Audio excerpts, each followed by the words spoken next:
O Brasil enfrenta uma séria crise política e econômica, enquanto o período é de recuperação nos Estados Unidos e na Europa. Uma situação bem diferente de 2008, auge da crise financeira no exterior, enquanto a economia brasileira foi resguardada. Eu sou Luciane Miranda e este é o São Paulo Direct da Ducascope TV.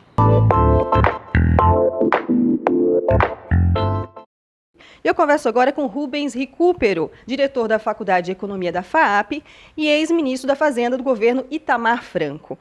O que o senhor avalia de toda essa situação aqui no Brasil comparado ao exterior?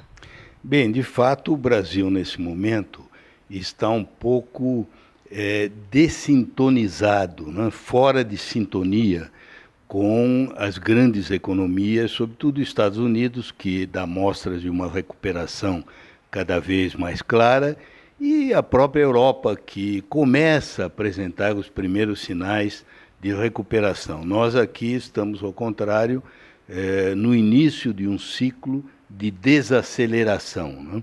Agora, em parte isso ocorre porque, como você dizia, no auge da crise, logo depois da queda do Banco Lehman Brothers, o Brasil adotou um pacote muito significativo de estímulos, né, como fez a China, né, em grau muito maior.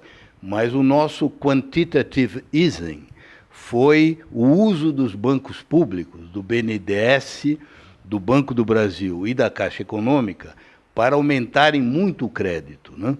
E isso foi feito com recursos que o Tesouro levantou, aumentando a dívida pública, né?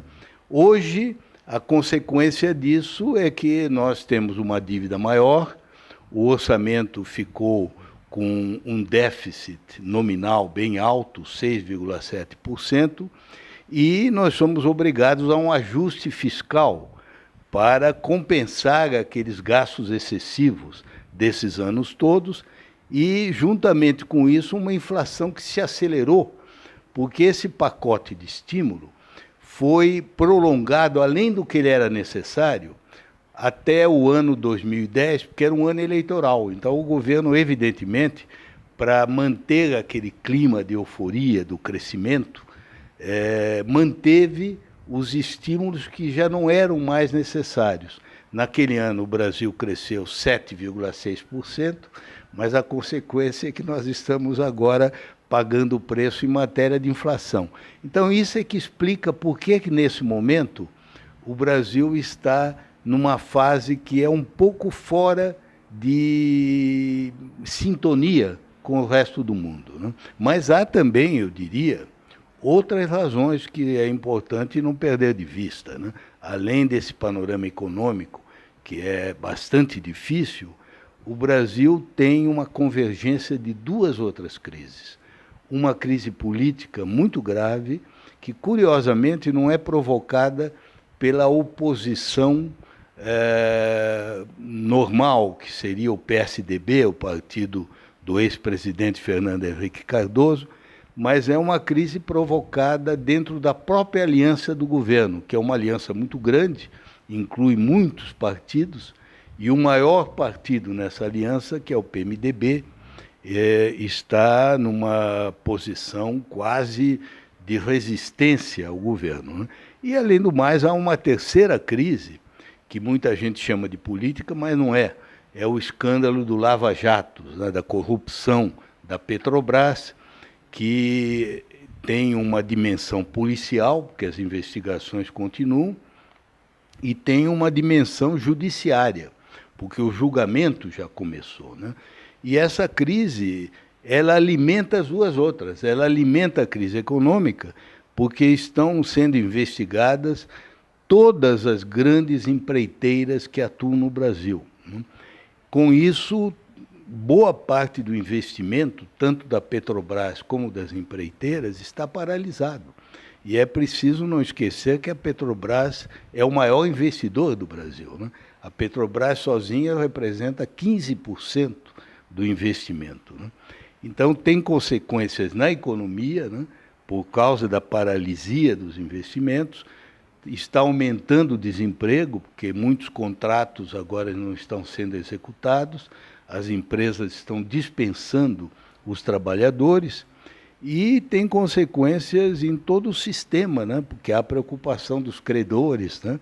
Os bancos que emprestaram a essas empreiteiras, e além do mais tem uma implicação política, né? Porque muitos dos políticos implicados nesse escândalo, até agora já são mencionados 47, mas parece que o número subirá a 60 ou mais.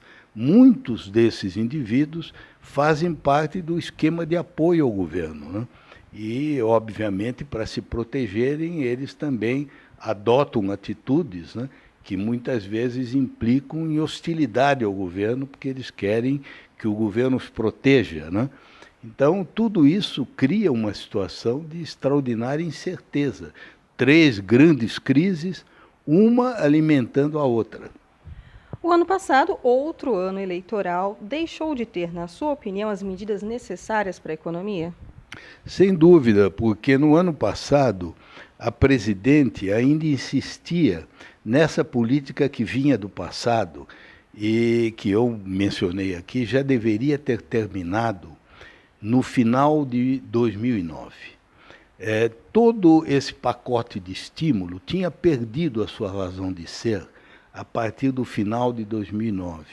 Ora, o governo quis manter isso artificialmente. Quando ele se deu conta que, apesar de todo o esforço do crédito, a economia estava perdendo força e não havia investimento, ele recorreu a outras medidas, o governo, para tentar estimular. Essas medidas foram, por exemplo, reduzir impostos que certos setores tinham que pagar, né? Sobretudo os impostos que são recolhidos em relação aos contratos de trabalho, né? O que se chama aqui a folha de pagamento, né? Então, houve redução de extensos setores, com isso o governo perdeu a arrecadação, né? A arrecadação, a receita de impostos já estava em queda, porque a economia já não estava crescendo tanto. Isso acentuou a queda da economia e não teve resultado, porque o governo fez isso com o objetivo de que as empresas, aliviadas da sua carga de tributos, investissem mais e se mantivesse aquele ritmo de crescimento. Mas isso não aconteceu. Não aconteceu, sobretudo na indústria, porque a indústria já estava muito debilitada, porque durante anos e anos e anos a nossa moeda se valorizou, se apreciou demais em relação ao dólar, em relação ao euro. Então, com isso, a indústria perdeu a sua capacidade de competir, os seus produtos tinham se tornado muito caros, né, para exportação. E mesmo quando houve esse alívio que o governo deu, não foi suficiente, porque o câmbio tinha um peso maior. Então, justamente isso que você me perguntou, no ano passado, que é o ano 2014, essa política já deveria ter mudado 4 ou 5 anos antes, né?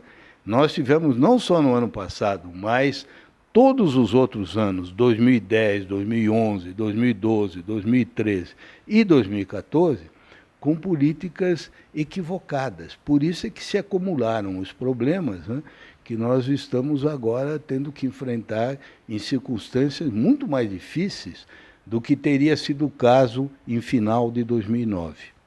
Muito obrigada, e a gente continua a nossa conversa na segunda parte dessa entrevista. Luciene Miranda para o São Paulo Direct da Ducascop TV.